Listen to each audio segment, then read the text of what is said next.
hal yang menjadikan seseorang itu keluar dari iman adalah merendahkan surga dan merendahkan neraka.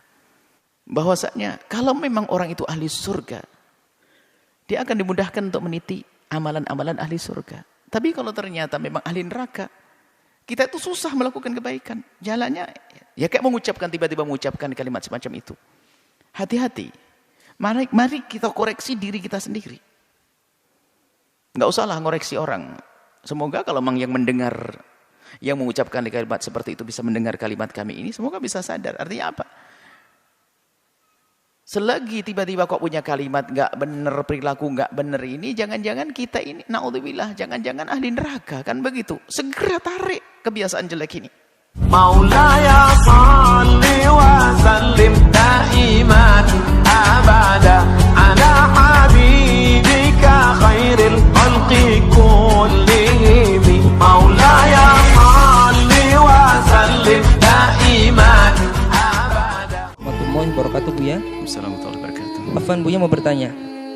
Ada orang yang mengucapkan kata-kata seperti ini. Saya sih sudah gak terobsesi masuk surga. Di neraka juga gak apa-apa. Di sana juga saya punya banyak teman. Apakah pernyataan ini membuat dia keluar dari iman, Buya? Mohon nasihat untuk kami semua, Buya, cara menghadapi akhir zaman yang penuh dengan fitnah ini, Buya. Terima kasih. Bismillah. Jika yang mengucapkan itu adalah ahli la ilaha illallah, maka kita ucapkan innalillah. Karena itu bencana besar. Dan hendaknya kita tidak terima dan sedih. Karena ahli la ilallah itu telah masuk wilayah aman dan iman. Tiba-tiba kok punya ungkapan-ungkapan semacam itu, artinya dia telah kecelakaan berat. Kalau ada seorang hamba yang berkata semacam itu, maka dia telah kecelakaan besar. Kita harus sedih. Dia mendapatkan musibah. Bukan saja tabrakan mobil retak kepalanya, bukan, tapi imannya yang hilang. Seharusnya sedih kita dengar orang semacam itu. Kalau dia memang ahli la ilallah tiba-tiba mengucapkan seperti itu, sedih. Ya kita doakan semoga dapat hidayah dan sadar kalau ada orang semacam itu. Adapun hukumnya orang mengucapkan kalimat yang merendahkan surga dan neraka, Ibnu Hajar dalam Qawatiknya menjelaskan termasuk adalah hal yang menjadikan seseorang itu keluar dari iman adalah merendahkan surga dan merendahkan neraka. Ini yang pertama. Kemudian jika ada orang mengucapkan semacam itu, kita sedih. Kullun muyassarun lima khuliqalah. Hadis Imam Bukhari Muslim meriwayatkan hadis ini. Kullun muyassarun lima khuliqalah. Semua orang itu akan Allah mudahkan sesuai dengan tujuannya itu di mana nanti. Kalau ahli surga akan dimudahkan oleh Allah untuk meniti jalan surga. Kalau ahli neraka akan dimudahkan oleh Allah meniti jalan neraka. Tidak usah kita menilai orang, tidak perlu juga kita mengatakan kalau dia adalah telah meniti neraka. Enggak, itu nasihat untuk kita kok semua. Artinya begini, yuk kita sadar semuanya. Saya, Anda, termasuk orang yang mengucapkan kalimat seperti itu. Ayo kita sadari. Bahwasanya kalau memang orang itu ahli surga, dia akan dimudahkan untuk meniti amalan-amalan ahli surga. Tapi kalau ternyata memang ahli neraka, kita itu susah melakukan kebaikan. Jalannya ya kayak tiba-tiba mengucapkan kalimat semacam itu. Hati-hati. Mari kita koreksi diri kita sendiri. Nggak usahlah ngoreksi orang. Semoga kalau memang yang mendengar, yang mengucapkan kalimat seperti itu bisa mendengar kalimat kami ini, semoga bisa sadar. Artinya apa? Selagi tiba-tiba kok punya kalimat nggak benar, perilaku nggak benar ini, jangan-jangan kita ini, naudzubillah, jangan-jangan ahli neraka, kan begitu. Segera tarik kebiasaan jelek ini. Jangan sampai terus berlanjut dengan merendahkan neraka, merendahkan surga dengan kalimat ini. Sebab apa? Tanda-tanda ahli neraka ya seperti itu.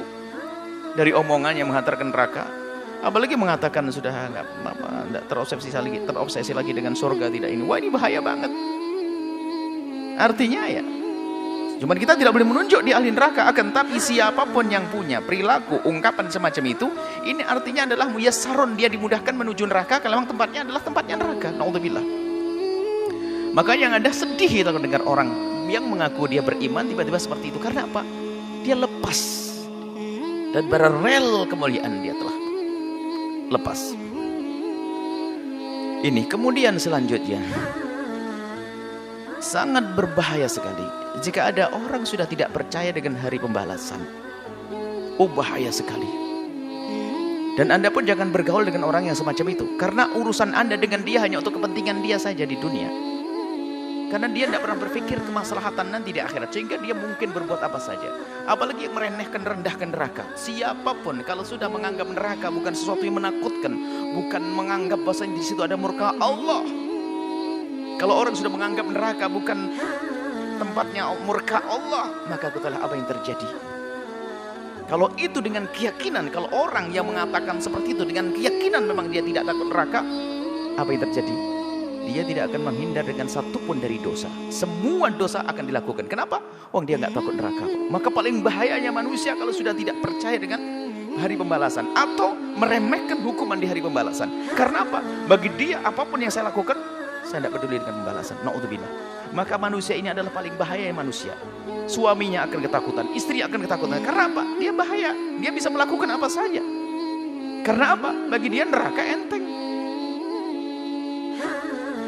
Anda mau jual beli dengan orang ini, oh dia bisa saja menipu Anda. Kenapa? Oh, dia tidak peduli kok. Menipu bikin masuk neraka, oh, saya cari teman saya banyak di sana. Urusan yang lainnya, culas, bohong, mengambil haknya orang lain, zina, segala macam, bisa saja dilakukan. Kenapa? Karena dia sudah tidak peduli dengan neraka. Bahaya sekali manusia semacam itu.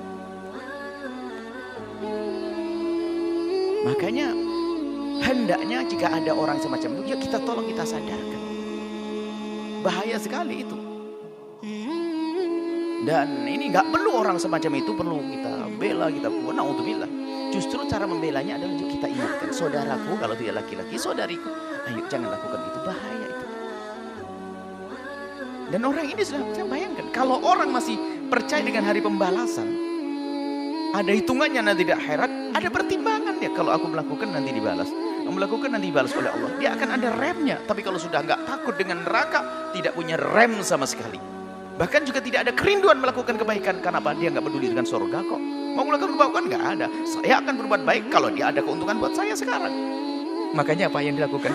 Pamrih semuanya. Tidak akan tulus dia. Maka bahaya orang semacam ini. Na'udzubillah. Maka ayo kita doakan jika ada orang-orang semacam ini, semoga Allah berikan hidayah. Sedih kita. Bahaya sekali duduk. Kita takut duduk dengan orang-orang semacam itu. Kenapa? Tidak ada perhitungan, nggak ada remnya, nggak ada remnya. Karena berdosa bagi dia menghantarkan dia ke neraka, dia bangga dengan neraka. Na'udzubillah. Atau memang sudah tidak punya iman dengan neraka. Masya Allah. Ini seperti itu. Jadi tolonglah. Kalau memang ada, saya tidak ngerti apakah banyak atau ada, betul ada. Kalau memang ada orang mengucapkan hal yang demikian itu, yuk kita doakan semoga diberi kesadaran. Karena bahaya sekali dengan dia. Bahkan kalau di masyarakat kita orang semacam itu paling bahaya. Dia bisa melakukan apa saja. Kenapa? Karena dia sudah tidak takut neraka. Diajak kebaikan kayak apapun nggak bisa. Kenapa? Pertimbangan dia adalah dia tidak senang, tidak merindukan surga lagi. Allah main dicari. Yang dicari adalah asalkan dia punya keinginan terpenuhi, selesai. Bukankah itu paling bahaya manusia? Bisa jadi orang paling rakus, orang paling jahat, orang paling kena. Kalau tidak segera dia sadar. Maka kalau ada orang-orang semacam itu dari umatnya, ila Allah, kita doakan semoga Allah beri kesadaran, karena dia bahaya sekali, bahaya sekali, bahaya sekali, dan nular penyakit ini. Apalagi jika ini dilakukan oleh seorang tokoh besar misalnya, atau orang yang punya ketenaran, mempengaruhi ke bawah semuanya. Maka jangan sampai kalau memang itu seorang ustadz tiba melakukan guyonan begitu akan terkagum, atau seorang apa saja. Kalau ini akan mempengaruhi, na'udzubillah. Kalau dia punya nama akan terpengaruh orang lain, lebih banyak yang tersesat, na'udzubillah. Maka kami ingatkan kepada siapapun, hati-hati dengan orang-orang semacam ini. Pertama doakan dan jangan dekat-dekat. Jangan berurusan dengan mereka. Karena apa? Dia punya racun yang membahayakan. Karena apa? Dia sudah tidak takut neraka. Nggak ada remnya. Kalau dia punya kekuasaan akan habisin semuanya demi kesenangannya. Kalau dia punya keahlian akan dihabiskan keahliannya untuk menuruti kesenangannya. Nggak ada hitungan surga, nggak ada hitungan neraka. Itu manusia berbahaya. Semoga Allah menjaga kita semua, menjaga iman kita semuanya.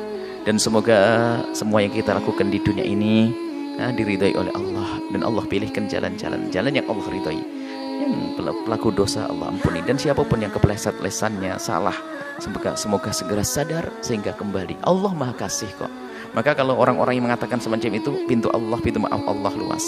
Segera minta maaf dan tanamkan rasa takut ke neraka, rindukan kepada surga dan ridho Allah Subhanahu wa taala. Maka setelah itu apa? Anda akan diampuni oleh Allah dan selesai kisahnya. Jangan teruskan dengan sifat-sifat sombong dengan surga yang tidak lain adalah sombong dengan Allah kepada Allah SWT. Sombong dengan neraka tidak lain adalah sombong kepada Allah SWT. Na'udzubillah. Allahu Allahu Allah